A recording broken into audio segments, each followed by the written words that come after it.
नमस्कार दोस्तों। आज मैं आपको एक ऐसी कहानी सुनाने जा रहा हूं जो आपके दिल को छू लेगी और आपके विचारों को नई दिशा देगी। तो आइए इस सफर की शुरुआत करते हैं और खो जाते हैं कहानी की अद्भुत दुनिया में। शहर के बीचों बीच स्थित एक सरकारी अस्पताल जो अपनी पुरानी और रहस्यमयी कहानियों के लिए जाना जाता था। यह अस्पताल दिन में जितना चहल पहल भरा रहता, रात में उतना ही सुनसान और डरावना हो जाता।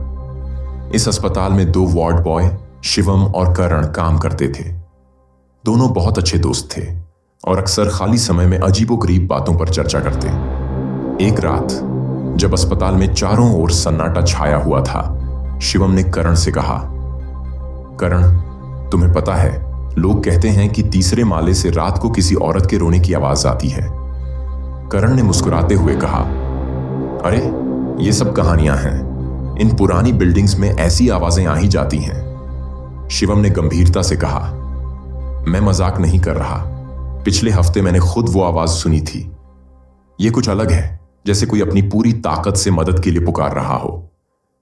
करण ने इसे चुनौती की तरह लिया और बोला, ठीक है, आज रात पता लगाते हैं कि यह आवाज कहां से आ रही है। रात के करीब 2 बजे जब अस्पताल में लगभग सभी सो चुके थे, शिवम और करण तीसरे माले की ओर बढ़े। यह हिस्सा अब बंद कर दिया गया था क्योंकि इसे इस्तेमाल नहीं किया जाता था।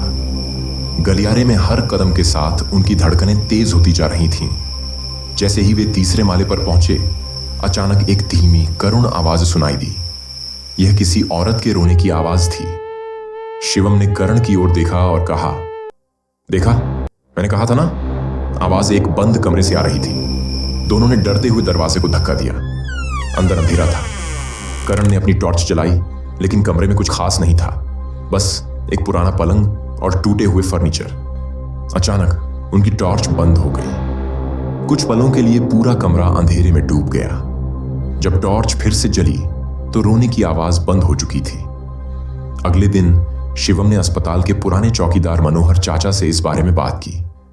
मनोहर चाचा ने डरते हुए कहा, तुम दोनों उस कमरे के पास भी मत जाना, वो कमरा अशुभ है। कई साल पहले वहां एक महिला की मौत हुई थी।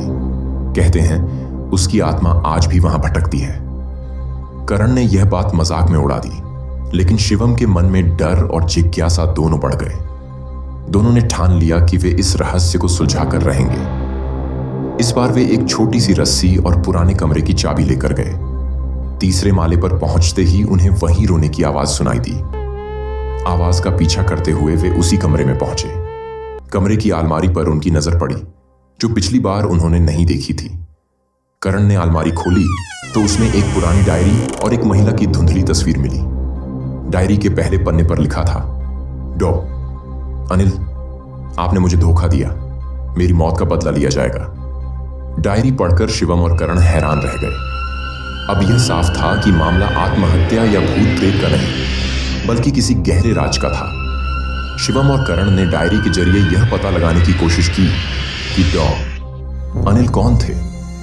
अस्पताल के पुराने रजिस्टर देखने पर उन्हें पता चला कि लगभग 10 साल पहले एक महिला, सुमन, ने उस कमरे में आत्महत्या की थी।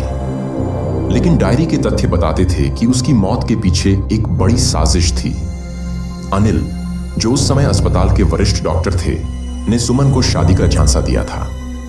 जब सुमन ने उनसे शादी का दबाव डाला तो उन्होंने उसे एक दवा का ओवरडोज देकर मार डाला और इसे आत्महत्या का रूप दे दिया। डायरी में लिखे सबूत और कुछ पुराने गवाहों की मदद से शिवम और करण ने इस बात को अस्पताल प्रशासन तक पहुंचाया। मामला पुलिस तक पहुंचा और अनिल को गिरफ्तार कर लिया गया। जब से यह मामला सुलझा, तीसरे माले से किसी औरत के रोने की आवाज फिर कभी नहीं सुनी गई। ऐसा लगा जैसे सुमन की आत्मा को न्याय मिल गया हो। शिवम और करण की हिम्मत और दृढ़ निश्चय ने न केवल सुमन को इंसाफ दिलाया, बल्कि अस्पताल को एक बड़े कलंक से भी मुक्त कर दिया। अब तीसरा माला भी बाकी अस्पताल की तरह सामान्य और शांत था। हर गूंजती आवाज के पीछे कोई ना कोई सच्चाई छुपी होती है। उसे जानने और समझने की हिम्मत ही इंसान को सही मायनों में इंसान बनाती है।